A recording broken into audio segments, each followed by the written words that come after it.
¿Qué tal? A ver, nos quedamos en el siguiente resultado. Enuncié el teorema. El teorema, como les estaba diciendo, es la forma en que se generan vectores en un espacio de Hilbert a través de una base ortonormal. Y les estaba comentando que en una base de Hamel la forma de generar vectores es muy distinta, la cual yo conozco. Dije que generas vectores siempre con combinaciones lineales finitas. Siempre. No importa que la base de Hamel sea no numerable. O numerable o no numerable. Eso no importa. Ajá. Entonces, el argumento que les estaba escribiendo era el siguiente. Vamos a probar que si X está en mi espacio vectorial B y B y es en alguna base de Hamel con I sobre algún conjunto de índices finito, numerable, no numerable, entonces X siempre es combinación lineal finita. Ajá. Pueden ponerle aquí B y 1 hasta B y N si quieren. Es alguna combinación lineal finita. Para algunos, B y J, B y J, de J igual a 1 hasta N, ¿sí?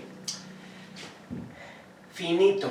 Entonces, ¿cómo probamos esto? Supongamos que no es así. Esto es, supongamos que existe X0, tal que X0 siempre es distinto de alfa y, vamos a ponerle alfa y 1, B y 1, más, y así nos vamos.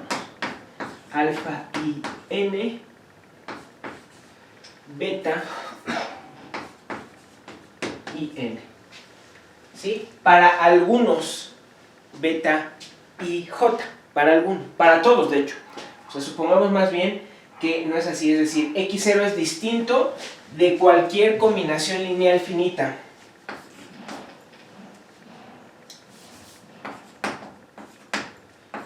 X0 es distinto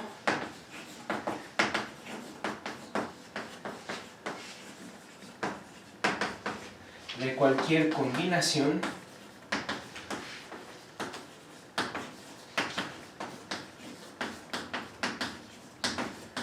lineal finita.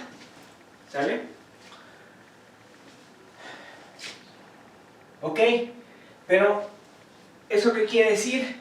Que entonces el conjunto X0 con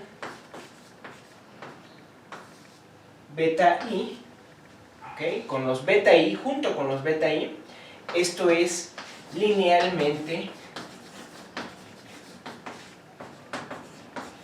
independiente. ¿Sí? Porque entonces la única combinación lineal entre ellos y este que lleva al 0 es la nula, ¿no? Entonces X0 y los BI, todos, ¿ok?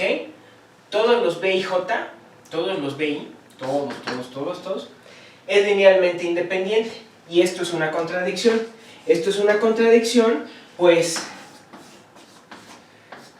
X0 y BI contiene propiamente a los BI. Es una contradicción a la, vamos a decirlo, la maximalidad, ¿ok?, de la base de Hamel. ¿Sí? Entonces, no es cierto, no hay tal cosa como combinaciones lineales infinitas en una base de Hamel. Sin embargo, lo que estamos diciendo acá es que independientemente de quién es el conjunto de índices, ya definimos cómo es una suma no numerable, generaliza el caso numerable igualmente, entonces esto tiene perfecto sentido porque esto es esto de acá, ¿okay? Ahorita vamos a ver, es decir, esta suma tiene sentido porque es suma de cosas no negativas, numerable o no numerable, no importa, ya lo definimos. ¿Cómo es que esto tiene sentido? ¿Qué significa esto? Bueno, ahorita vamos a ver, pero lo que me está diciendo es que generas vectores a través de sumas infinitas, ¿sí? Generas vectores a través de sumas infinitas, ¿va? Así generas con bases ortonormales. Entonces la forma en que generan es completamente distinta, ¿sí? Cada concepto de base que encuentren tiene una manera de generar vectores distintas, ¿ok?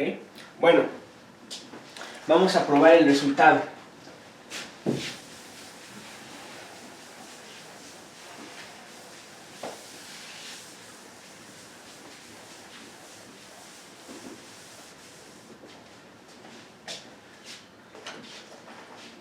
Ok, demostración.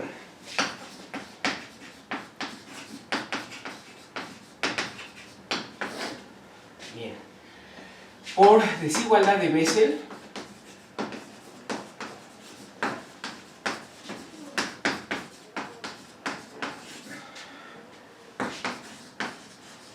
para cualquier subconjunto finito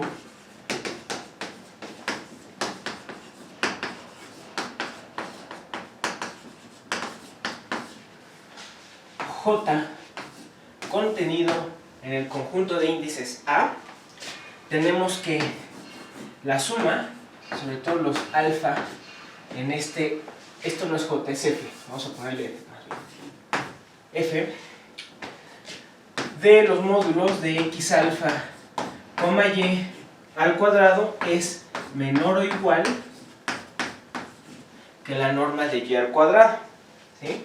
Bueno, ¿eso qué quiere decir? Que si toman el supremo de esto, entonces la suma, sobre todo los alfa aquí, de X alfa, Y al cuadrado es menor o igual que la norma de Y al cuadrado, pero esto es finito. ¿Eso qué quiere decir? Pues aplicamos el lema 2, porque esta es una suma, no importa si es numerable o no numerable, pero esto es una suma finita. ¿Eso qué quiere decir? Que solo hay una cantidad numerable de términos no nulos aquí, ¿sí? Entonces, por lema 2, solo hay una cantidad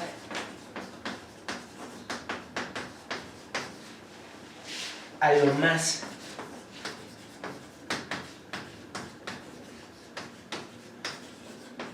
numerable de alfas, ¿ok? Tales que X alfa, Y es distinto de ser, ¿sale? Eso es lo que probamos en el lema 2, porque quedamos que si esto era numerable, si esto era no numerable, entonces tendría que ser infinito, ¿ok?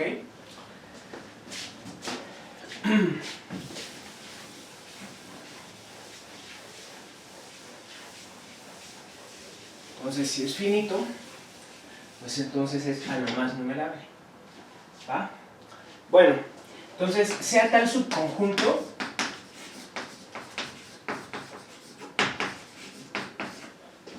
X alfa J, de J igual a 1 a infinito, ¿va? Me refiero al subconjunto que tiene esta propiedad, o sea, está el subconjunto X alfa J, ya lo ordenamos, es numerable. Bueno, como tenemos que la suma de J igual a 1 hasta n de X alfa J con Y al cuadrado, módulo al cuadrado, es una sucesión monótona, creciente y acotada, está acotada por esto de acá, por Bessel, y acotada, pues entonces converge a un límite finito, su supremo.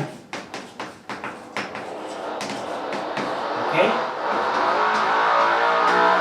Cuando n tiende a infinito, caray, ahí con...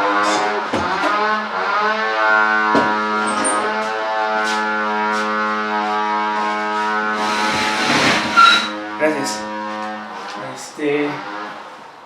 Todo mundo está fuerte. Sí. Ok. Esto converge cuando n tiende a infinito. ¿Va? Ok. Entonces vamos a llamar, ahora,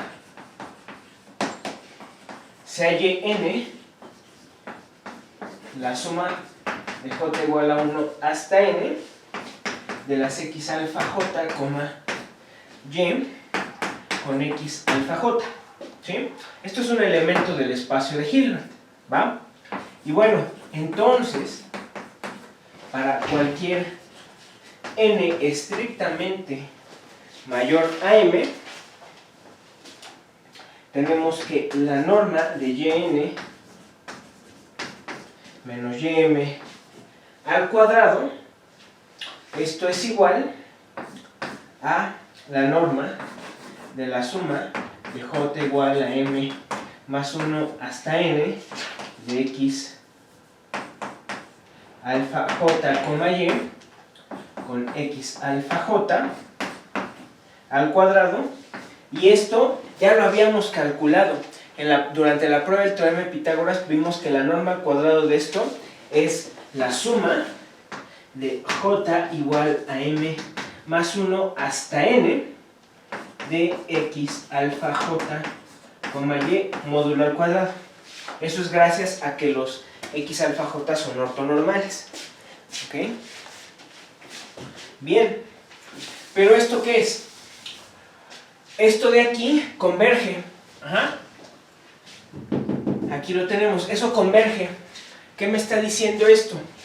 Que como esto es la cola de la serie, ajá, eso es una sucesión de Cauchy. Si la m crece, esto se hace muy pequeño, y eso, y la norma entre yn y ym se hace muy pequeña también. ¿Sí? Entonces, por lo tanto,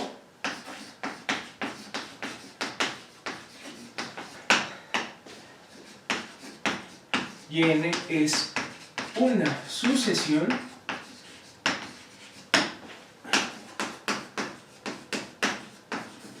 de Cauchy, ¿ok? Y por lo tanto converge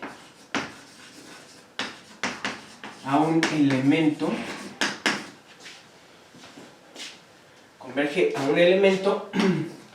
y' en el espacio de Hilbert, ¿sale? Luego, y menos y', tomo el producto interno con x alfa L, ¿ok? Esto va a ser el límite cuando n tiende a infinito de y menos y', que es la suma de j igual a 1 hasta n de x alfa j con y con x alfa j con x alfa L. ¿Sí? ¿Va? Entonces ahí utilicé la continuidad del producto interno. Y esto es igual, por linealidad, a y, x alfa L. ¿Ok? X alfa L menos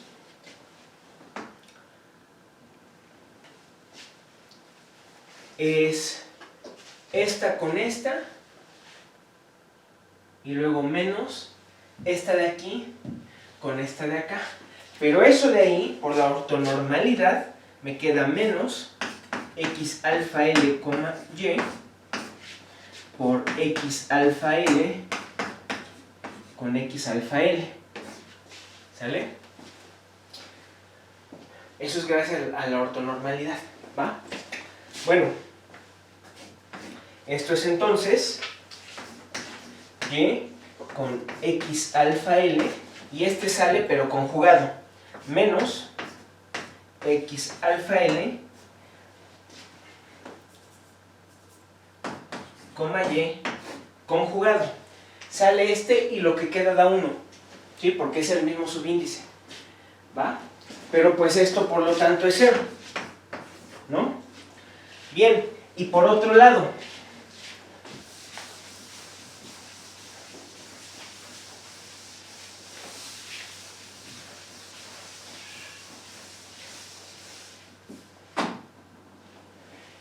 nos tomamos X alfa que no pertenece al conjunto de las X alfa J que no anulan los productos internos con Y, entonces tenemos que Y menos Y' con X alfa,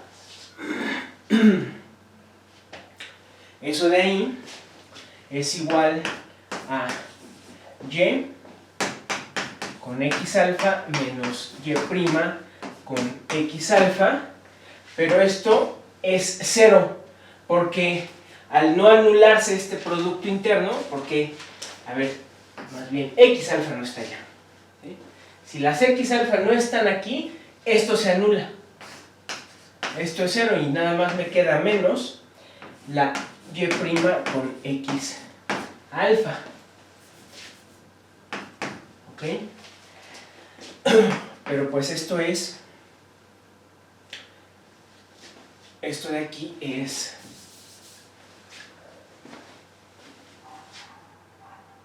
donde lo tengo, cero. Esto de aquí es cero. ¿Por qué? Bueno, porque Y' es algo muy parecido a lo que hice acá.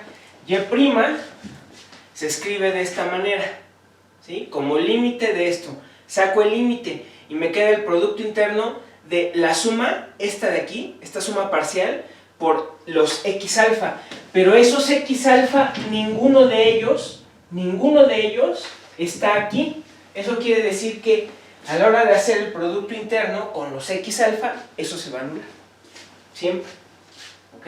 Por lo tanto, eso es cero, ¿no? Bueno, ¿qué me está diciendo esto? Que por lo tanto, Y menos Y' con X alfa, esto es cero para todo alfa en A.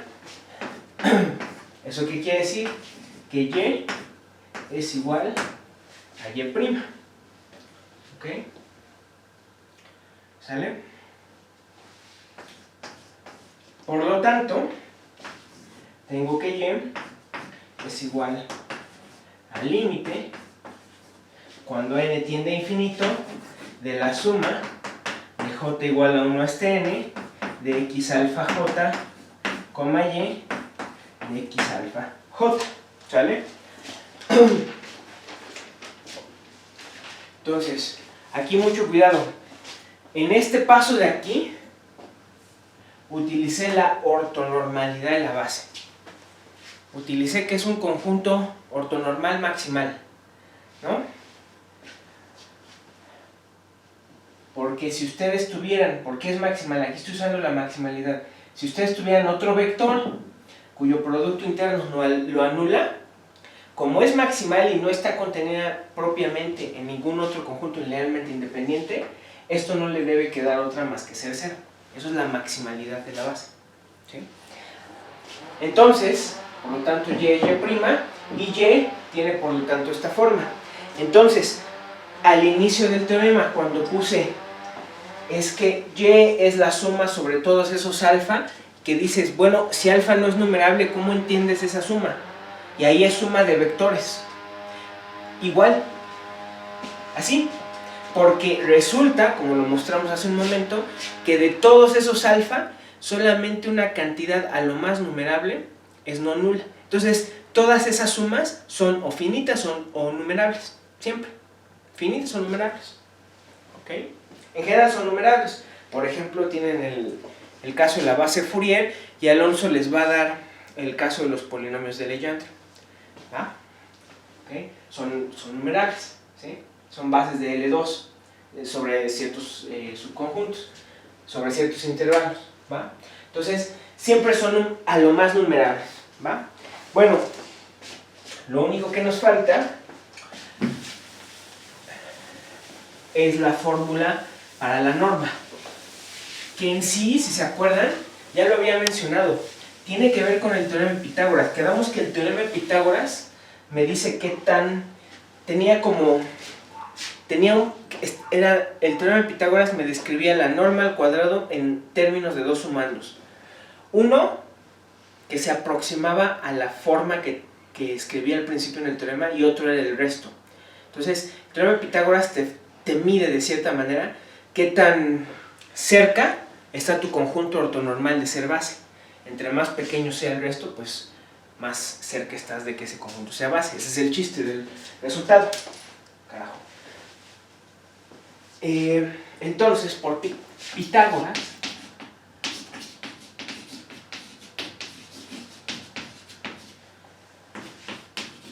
la norma de y al cuadrado es la suma de j igual a 1 hasta n de x alfa j, y al cuadrado, ¿ok?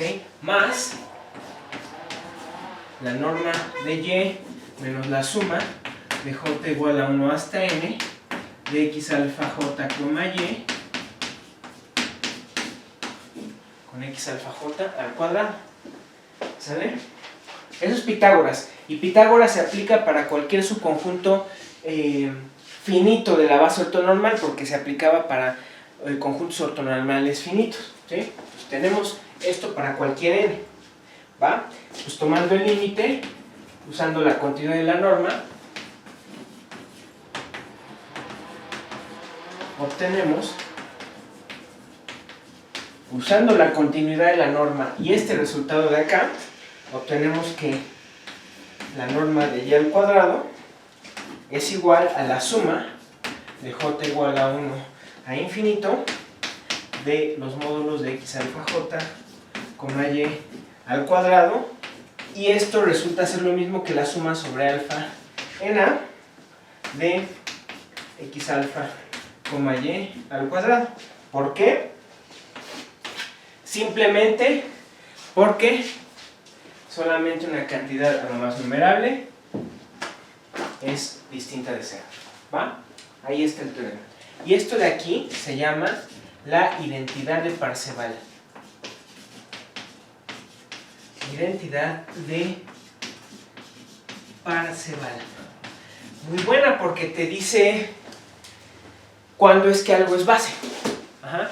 Ahora, también en el enunciado del teorema venía como el reverso, que decía: si por otro lado tú tienes una sucesión de números complejos de tal manera que la serie de los productos internos de esta sucesión, me parece, ¿cómo le puse?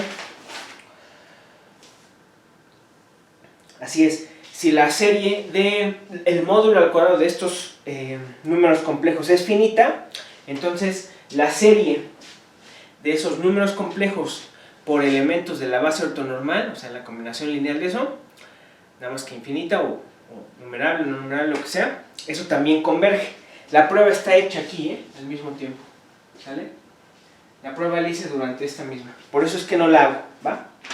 Bien, tenemos un par de corolarios que son muy útiles para trabajar en espacios de Hilbert.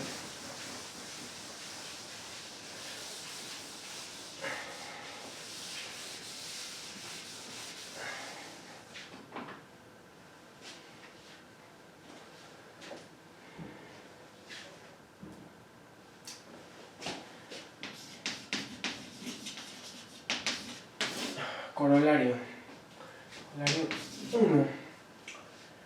Entonces, si X, más bien sea X alfa, conjunto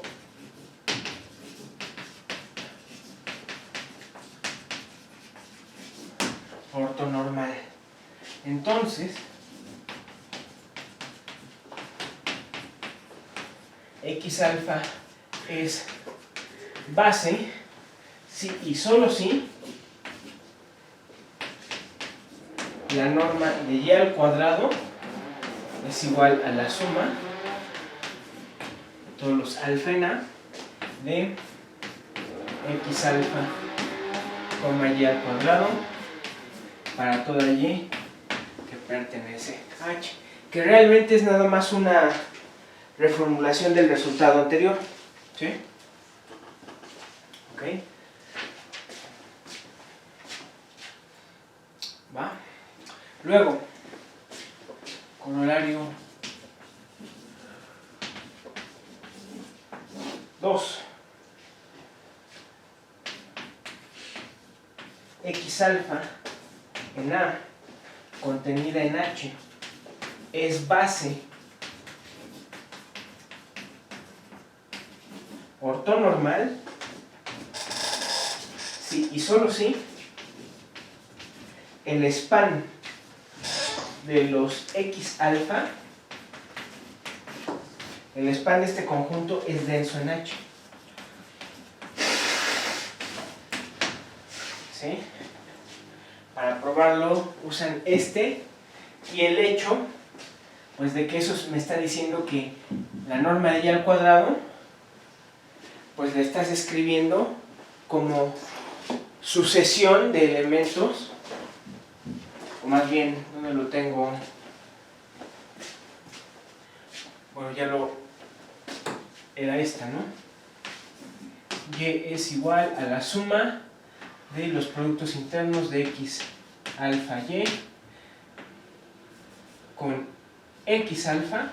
Como Y era esto, pues lo que estás haciendo es que estás expresando Y como límite de combinaciones lineales finitas, es decir, como un punto límite del span de este conjunto. ¿Sí? Estos resultados ya los conocen, ¿va? Bueno, realmente yo quiero lo de bases por una sola razón, y es porque quiero hablar de espacios de Hilbert separables, que es lo que voy a usar en el curso.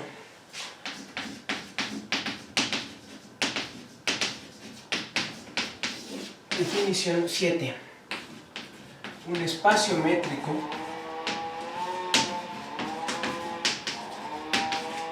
que tiene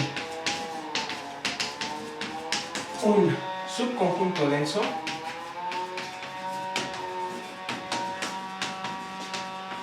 numerable se llama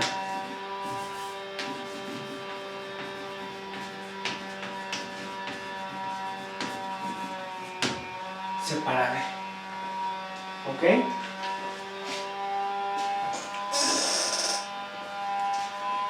Se llama separable, ¿va?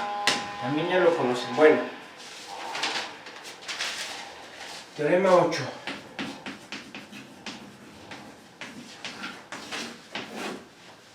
Un espacio de Hilbert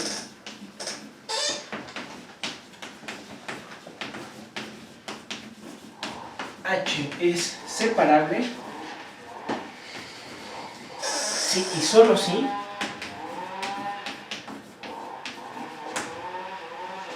H tiene una base ortonormal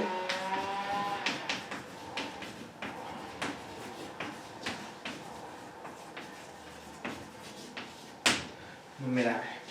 ¿Ok? Bueno, la demostración es sencilla.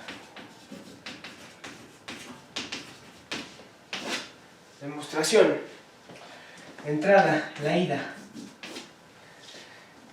Vamos a suponer que E alfa es una base ortonormal de H, ¿ok? Y sea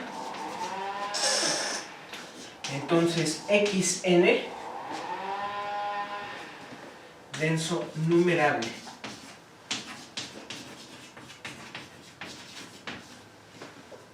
¿Ok?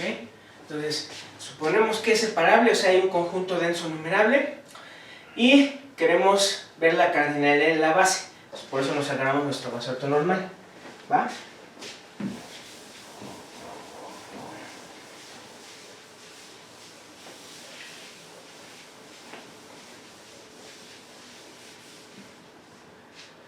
Entonces, sean dos elementos EK y EK' elementos de la base. ¿Okay? Eso quiere decir que existe XK y XK' tales que la norma de XK menos EK es menor que raíz de 2 sobre 2 en particular, porque XK es denso, y lo mismo, XK' menos EK' es menor que raíz de 2 sobre 2. Entonces, fíjense que si probamos que XK es distinto de XK', entonces el conjunto de los EK es numerable.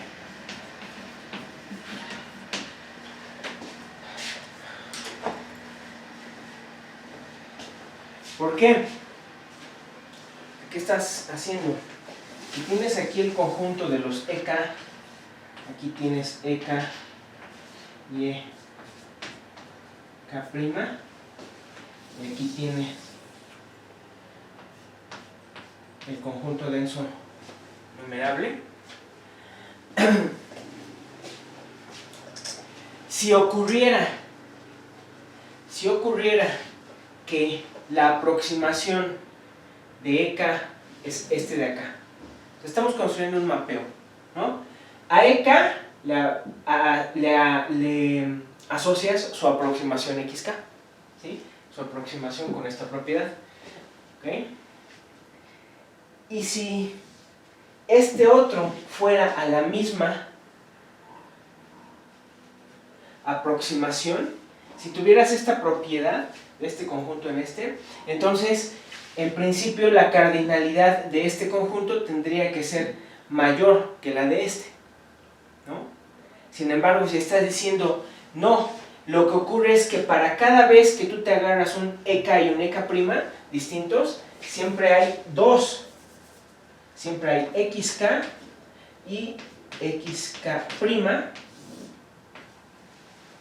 distintos asociados a ellos. ¿Sí? Es decir, hay un solo elemento en el conjunto denso numerable que se le asocia al EK con esta aproximación, ¿sí? Y hay uno solo que se le asocia al EK'. Aquí los puse al revés. Este es EK y este es EK'. ¿Ok? Entonces vamos a probar que son distintos. O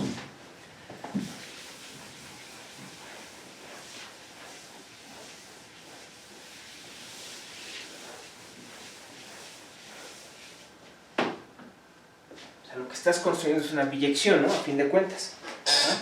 Entonces vamos a suponer